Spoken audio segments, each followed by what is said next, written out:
We're not talking about a yellow brick road, but perhaps a red brick road. We have a massive crystal ball situation that we got to discuss on this episode of Locked On Wolfpack.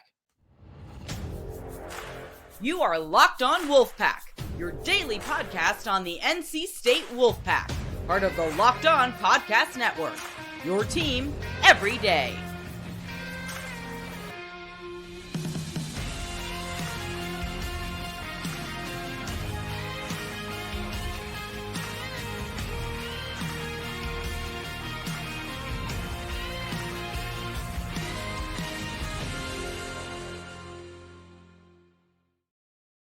Up, Wolfpack Nation, welcome back to another episode of Locked On Wolfpack. Free and available wherever you get your podcast and on YouTube, part of the Locked On Podcast Network, your team every day. As always, I'm Grayson Boone. Joining me is Kenton Gibbs. And Kenton, we're inching closer to this commitment date for Jonathan Paylor, August 4th on Saturday, 6 p.m. It will be broadcasted, I believe, on the 247 network. Corey Smith tweeted that out just a little bit ago. But we have a little bit of a breaking news development on Jonathan Paylor. If you've been keeping your ear to the ground like we have, maybe it's not exactly breaking news, but NC State's trending in the right direction as we're getting closer to Paylor's commitment date this Saturday. A couple crystal ball situations have revealed themselves on Wednesday evening. This one first coming from On3. Not quite a crystal ball. They call it a recruiting prediction machine that they got over there. But as you can see, NC State has edged South Carolina pretty significantly, 61.3%, according to On3, with South Carolina down to 33.9%. And then I guess the third team that may or may not still be in contention is North Carolina. They are on the bottom with 2.6%. So, On3 seems to be pretty comfortable with Jonathan Paylor potentially picking NC State on Saturday. We now move over to 247 Sports, where we get a lot of our intel from Corey Smith and Pack Pride. It's looking like Wolves. Looks like toughies across the board now for Jonathan Paylor, as even Steve Wiltfong, one of the directors of football recruiting with 247 Sports, has tossed in his own new updated crystal ball, also with NC State in the lead. Kenton, what do you make of this? Do you think it's, a lock at this point? Do you think we got him in the bag? Do you think it's setting up for a potential upset on Saturday? How are we feeling here? In the words of one Steve Lynn Morris, here I am, baby. Signed, sealed, delivered. I'm yours. For those of you who don't know, that's Stevie Wonder's government name. Anywho, I think this is pretty much a done deal. All of the chatter I've been hearing about it from NC State side and South Carolina side are pretty much saying the same thing here. In that, that young man is a Wolfpack member. That's what it's looking like more and more as the days go by. We could be wrong here. We could be wrong. That's very possible. We are not in these players' camps and all that, and I don't have close connections to Paylor's camp, so I'm not going to pretend that I do. However, all the information that I have says that Paylor is going to be a Wolfpacker come Saturday. And of course, we wish that there was a early signing period to where players could just sign on the dotted line and get it over with early. But that's, if ifs and buts were berries and nuts, squirrels would never starve. We live in the world that we live in. But I feel pretty good about this commitment as well. Yeah, you feel like a guy like Jonathan Paylor could maybe even make an impact this year if you just throw him into the mix. But nonetheless, yes, with all the information we've been presented here, it certainly sounds like a good thing moving towards Saturday. It sounds like that we've maybe pulled off an upset, as South Carolina was in the lead for Paylor for quite some time. Personally, I just think in the end, the culture that Dorn has built, the accessibility, especially with the new offense and in Robert and you got to feel like maybe Paylor sees himself being more explosive in this new fiery offense coming into Raleigh. But, it feels like maybe the good guys have won here. You kind of get the inclination that South Carolina was going to use NIL to try and fight this battle for them. And NC State's kind of using the hand in the dirt program type approach. Yeah. Of course, we have been doing our fair share of NIL pushing as well. But at the end of the day here, it certainly feels like this is, not just a big win for the team, but a big win for NC State culture here. And, continuing to build that fence, something we talk a lot about in here is continuing to build that fence around the state of North Carolina. Jonathan Paylor is the number 2 player in the entire state. And so this would be a massive pickup for the 2024 class. Not to mention, we mentioned, I think it was 2 episodes ago, that we're also looking for maybe a 2 commitment day on Saturday, potentially another commitment coming from defensive lineman out of Florida, Joshua Alexander-Felton. He's a 3-star defensive end. Also has 100% crystal ball to NC State at the current moment. So Saturday could end up being a banner day for the Wolfpack, kind of capping off a very exciting week with the addition we had on Monday. And, also not spring, of course, fall camp has officially started, practices, that is. We're going to talk about that in just a little bit, but just a whole lot going on this week, and it could be bookended by another commitment. We're going to talk about him probably a little bit more the end of next week, and that's Terrell Anderson. He's the number 11 player in the state of North Carolina, one of the top receivers in the state. Currently also has a 100% crystal ball to NC State. It's kind of been understood that he may or may not be a bit of a package deal with Jonathan Paylor, as they are pretty close friends. They've kind of done this recruiting tour together at most of the stops they've been to. So a lot of things shaping up correctly in an exciting fashion for NC State here. Yeah, and I want to touch on something you said there about, South Carolina potentially flexing their NIL muscle to get these guys and all that good stuff. Listeners, I need y'all to understand something, because I want Wolfpack fans to be as educated as possible about these things. Most of the estimates that you are seeing about how much players are worth, what their NIL value is and all that, it is what did they say on Wolf of Wall Street? It's a fugazi. It's fairy dust. It doesn't exist. Most of these players, and I want you to think about this from the standpoint of, imagine if these teams' budget is like your personal home budget, right? Let's just say that we say the collectives raise X amount of money, okay? And we'll make it a round even number. $500,000 is the payroll that a given team has to give out.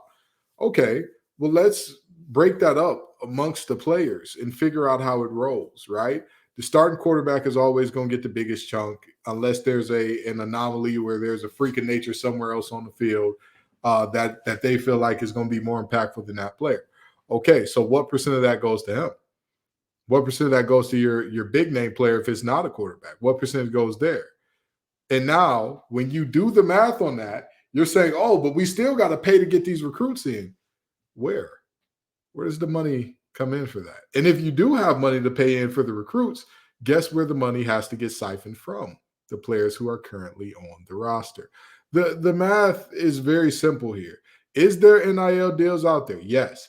Are there players who are being swayed to one school or the other by NIL deals? Yes. We've seen in this last cycle, I believe it's a quarterback that committed to Ole Miss that was allegedly shopped around by his father in terms of, hey, who wants to give the most money? He'll reclassify and come to your school right now. It happens, but the vast majority of the time, I'm happy to tell you all, it is not about who has the deepest pockets a vast majority of the time, okay? It really is still about where these young men feel the most comfortable, where they feel like they can grow, where they feel like they can develop, where they feel like they can get everything they want. Because even for the players who are getting NIL coming in, right? These young men, while many of them are, young and thinking of today and all that, they are farsighted enough to think of, why would I go to this school that hasn't put a receiver in the league in years for $3,000 a year more than what I could go over here and get? And they've put multiple receivers in the league, and they can get us to an ACC championship, national championship if I come here and do what I'm supposed to do. It's not all about the money, even in today's society of NIL. I promise you, it is a factor. It is not the only factor. Yeah, it certainly is a factor. And, I think a lot of the media would like you to believe that it's the main factor. But yeah, a lot of these situations, you want to believe that these players are still making the ultimate best fit for themselves, money aside. The program, the ability to get on the field and do whatever they are trying to do. Maybe it is staying closer to home. in this example, it could be that for Paler, being that he's from the Greensboro area. There's just so many factors that can be viewed as way more important than money at the end of the day. But of course, you on some level you got to understand the power that the dollar has, because it's undeniable. For sure. I'm not denying the power of the dollar. I'm just saying that there are not as many dollars in circulation as many people believe. Right. That's just not the case. Yeah, some of these figures we've been seeing thrown around on the message boards. Yes, absolutely. Take them with a grain of salt. That is exactly what I'm saying. A lot of these, and I'll take it a step further. I'm not going to call any websites out by name. But if you are seeing, hey, this player's worth this much in NIL and all that, how do you think they get those numbers? Where do you think that comes from? You think that the student athletes are calling them saying, hey, this is how much these different places offer me? Do you think the people offering the money have called them and said, hey, this is how much we're offering this player? Take a second. Think about it. Think about that for just half a second. Yeah, you're looking through these things. You kind of got to screen what you think to be maybe legit and what do you think to be smoke and mirrors. So, speaking of screening, we're going to kick it to our sponsor for today's show. That is LinkedIn Jobs. These days, every new potential hire can feel like a high stakes wager for your small business. You want to be 100% certain that you have the best access to the best qualified candidates available. That's why you have to check out LinkedIn Jobs. LinkedIn Jobs helps find people for your team faster and for free. They use simple tools like screening questions, make it easy to focus on candidates with just the right skills and experience so you can quickly prioritize who you would like to interview and hire. It's why small businesses rate LinkedIn Jobs #1 in delivering quality hires versus leading competitors. LinkedIn Jobs helps you find the qualified candidates you want to talk to faster. So go on over, post your job for free at linkedin.com/lockedoncollege. That's linkedin.com/lockedoncollege to post your job for free. Terms and conditions do apply. All right. So just a couple minutes ago, as I mentioned, Wednesday was the first real day of, football activity. I saw Corey Smith and Pack Pride out there all day posting clips of the guys running around, a couple drills. It's just so good to see them in shorts, running around, on the practice field. You got the, videos of Dorn walking around, liking what he's seeing. First couple clips you see of Armstrong slinging it across the yard. You start to get so excited in a short amount of time, as we're still virtually an entire month away from kickoff here. But I do want to talk about some of the things I had read, most of which I believe came from Pack Pride, just kind of instant reactions. It's hard not to, overreact, as it is just day one on Wednesday. But some of the things that Coach Dorn was saying, it was just great to get on the field with the staff, watch them coach. Said it was enjoyable, had a great time watching practice today, being a part of it, helping some of the guys. You can see the gains already offensively. Hello, that's a great sign. He's just so excited. Some of these most important points I want to point out in talking about Brennan Armstrong and the chemistry you can just instantly gravitate to between him and Robert and I. He says, quote, "It's like having an extra coach. Armstrong can get the guys in the right spot. He can talk to players from a coach's point of view because he's had those conversations for years with Coach and I. He can get people lined up and answer questions sometimes off to the side. You might see a receiver confused and be able to help on the play. His experience is just very valued. That's one thing as a coach you can't insert into a player is experience," unquote. And the reason I want to bring this up is I understand a lot of people still are clinging very firmly to their opinions that they think MJ Morris should be QB1. And, I think there's some arguments to be made there. But, going through the entire spring, going through the entire summer, Brennan's at ACC kickoff. You see these first couple clips. You hear the coaches talking about it. It's just, I feel like it's getting so hard to defend that point of view. The experience that Armstrong brings to the table in this offense is just so valuable that it simply can't be overlooked. And I'm just, again, we'll say this until the sun rises and sets again. MJ Morris will be a rock star on this team, but you can't overlook what Armstrong brings to the table here in 2023. And there's so much value that MJ can get from Armstrong in learning as much as he can before he gets the reins next year. So it's just it's intriguing to still see these people clinging so desperately to the idea that MJ should be QB1, but I don't know. I feel like the only answer here is Armstrong. Yeah, and with Brennan Armstrong, being who he is, playing as much football as he's played and all that, the combination of him and Rosner, those two guys, I mean, they played an NFL career's worth of football at this point in college, and so I'm never gonna turn that down in terms of would you want those two on your roster? But let me take this a step further into what you said about the MJ Morris position and all that. I will tell the MJ Morris should be starting people the same thing that I told folks last year in terms of Keats should be fired or he doesn't know what he's doing. You can have your opinion, but I promise you, you don't know better than the people who are getting paid a lot of money to do this. Now, don't get me wrong. Will you be right every now and then and they're wrong? Absolutely. Yeah, it'll happen. It'll happen. Yes. But just trust the process. Just trust how this thing is going to play out. MJ still rocking with us. We rocking with him. You know what I mean? He's not turned his back on the program and said, oh, well, I feel like y'all turned y'all back on me. So we're good there. With that being said, whoever comes out, whoever trots out as QB1, you root for.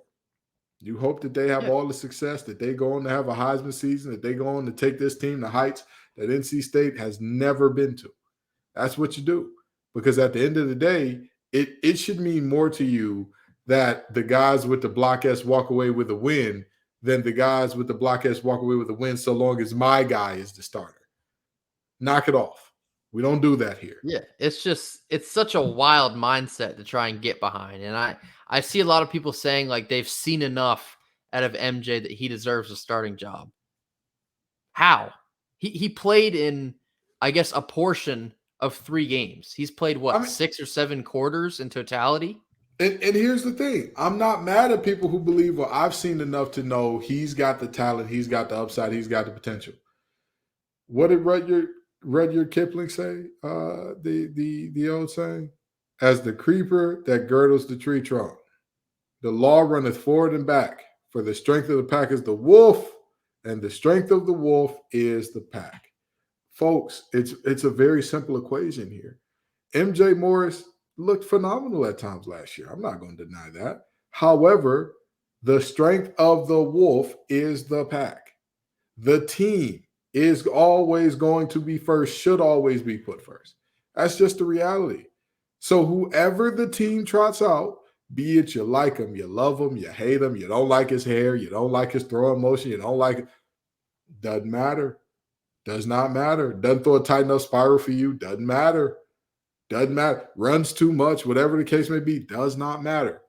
If they are coming out with that oversized toughie or that block S on their helmet, they're coming out with that NC State across their chest. They're coming out in the red and white. You ought to root for them.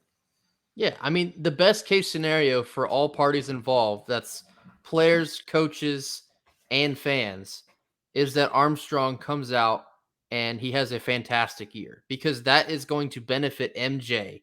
That benefits MJ Morris too. Now, it's not so much as an extreme competition between the two of them, because MJ is going to learn from the top performer ever in this offense before. The top performer for Robert and I that he's ever had was the 2021 season of Brennan Armstrong.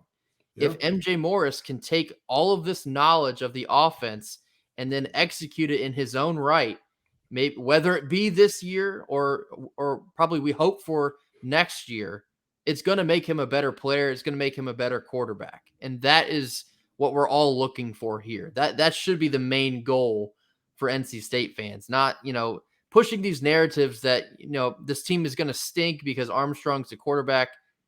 Come on.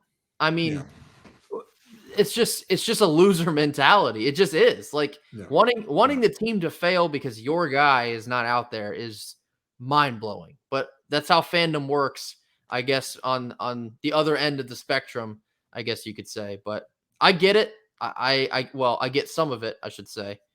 But, Armstrong he's going to be the key to this season, as we also mentioned the wide receivers being that as well, but you got to have somebody to distribute the rock. And so as fans here, the best case scenario is that Brendan plays well and that we win these games. It's the Yep. best scenario for 1,000%. all parties involved. It kind of goes without saying here. So couple exciting things to come out of day one, just from the offense mainly. It's so funny. The script has kind of been flipped because all we really heard about last year was the defense and how, fierce they were. And they were once it was all said and done. And this year we're only hearing about the offensive questions and what it's going to look like. Can they do enough on the offensive side of the ball? And so it's a little bit of a relief to just know in the back of your head, yeah, I trust Tony Gibson. This defense is going to do what they do. And so, yeah, I mean, Coach Jordan talked a little bit about, the return of a healthy Savion Jackson. I think he will be a massive key to that defensive line this year. I think they missed him a good portion of the year last year. His absence kind of said a lot, but you get a healthy Savion in there, CJ Clark in there, Davin Van in there. That's a nasty front three. And so they could cause a whole lot of havoc to help out the rest of the defense as well. But, of course, as the rest of this fall camp is going on, we'll be providing these updates and just speak on how they feel to us. And first day, yeah, it is just one day, but felt pretty good. So, and in day one, you're always going to hear about the young guys doing great in camp, because a lot of people say the young guys don't know how to pace themselves throughout camp.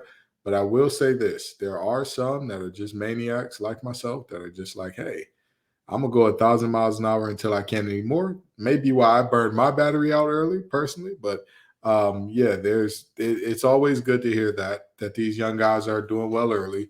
Let's see if they can continue this momentum through day 12, 13, 14, the dog days of camp, where there's no end in sight, only more ball. And that's, all that good stuff. We'll see. Yeah, I'm trying to blink as fast as I can so we can fast forward for these couple weeks here before kickoff. I'm chomping at the bit here. I got to get to some Wolfpack football here sooner or later, but we're going to tie a bow on this thing in just one moment after a quick word from our sponsors. All right, last portion here. Kenton, I want to talk a little bit about Florida State. They've been probably the forefront of ACC football news here these past couple of days with the addition of, the preseason awards. I guess before we get into Florida State, shout out Aiden White, preseason all ACC. We know it. He knows it. The team knows it. Wolfpack Nation knows it. It's just nice to see him get that recognition. At points this offseason, he's seemed to be a little bit forgotten about. So, well-deserved for Aiden. I'm sure he'll hold up his end of the bargain. He sounded extremely ready to do so. But yeah, all right. Florida State. What are you doing, baby? What are you doing? I get the bag chasing here, that they're seeing the SEC, they're seeing the Big Ten, the bags that they're walking away with. I understand that part. I understand that they feel like with the compensation, a higher rate of compensation, they feel like they can compete at a higher level. But I think the funniest and also most correct take I've seen, revolving this Florida State thing is their revenue has not impacted how they performed these past 5 or 6 years. They've lost 5 out of the last 6 football games to NC State. That's not because of their revenue. It's because they've underperformed. And so for them to be pounding the table saying, we deserve more, we're going to look elsewhere, this grant of rights can't stop us, I wouldn't be so sure about that. Sure, the grant of rights can't stop you, but maybe the $400 million just stand to lose will. And I know what some people are thinking. $400 million? I thought the buyout was $300 million. Yes, the buyout. What you may have forgotten to read is even if you do get to the buyout, that's not a complete free and clear buyout. Yeah. You still don't own the rights to any of your home games for the foreseeable future of at least, I believe it's 4 to 5 years after that.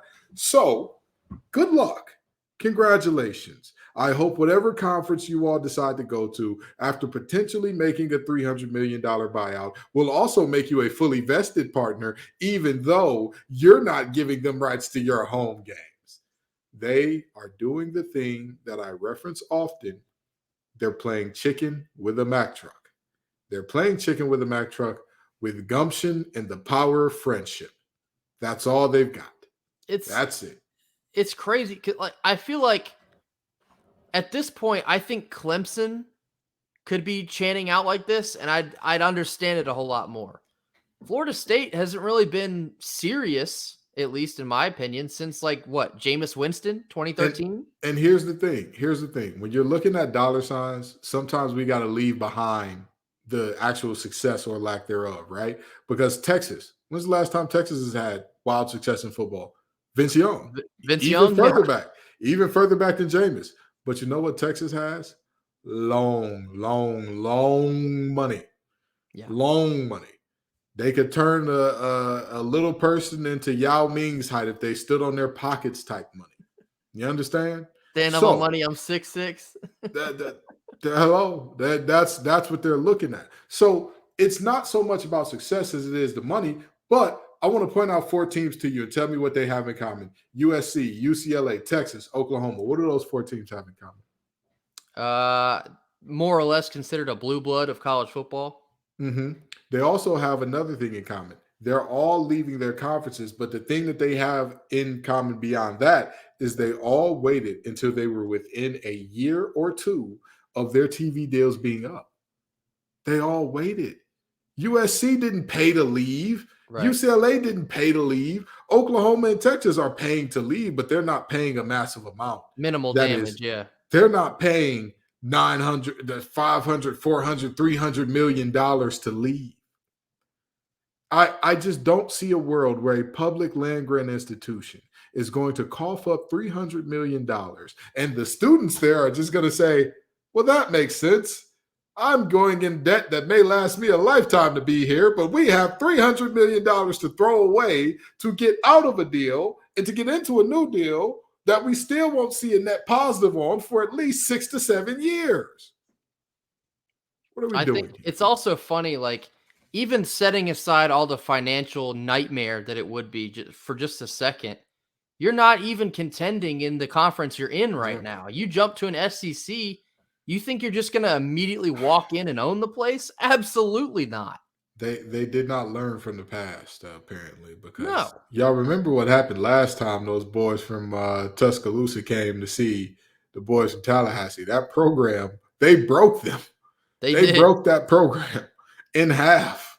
That was a program that was a perennial top 5, top 10, making playoffs, winning national championships, and then came Bama. Was that Francois that had to scrape off the turf? Oh my gosh. Yeah. I felt horrible for him in that game because he was beaten to a pulp by Alabama. Yeah, and here's the worst part. They're buddies. I'm joking. They're not actually buddies. They're bitter rivals. Miami did a similar thing, played Bama. And what happened? Bama whooped the wheels off those boys. Yeah. Sometimes you have to know where you are. You know, sometimes, again, you're playing chicken with a Mack truck here. There is nothing you can do but get run over. The Mack truck suffers no consequence if it doesn't stop. You do. You suffer all the pain, all the brunt of what's going to happen. In terms of Florida State, they're staring down the grill of this truck, getting closer and closer and closer. And in their mind, it's like, yeah, we'll be okay. We'll survive it. You won't. You won't. No. Do you want to know the last team to leave their conference way early and have to take a pay cut going into their new conference as well as pay the buyout? Was it Maryland? It was Maryland. Yep. It was Maryland. They still have not recovered to this day. On and off the field.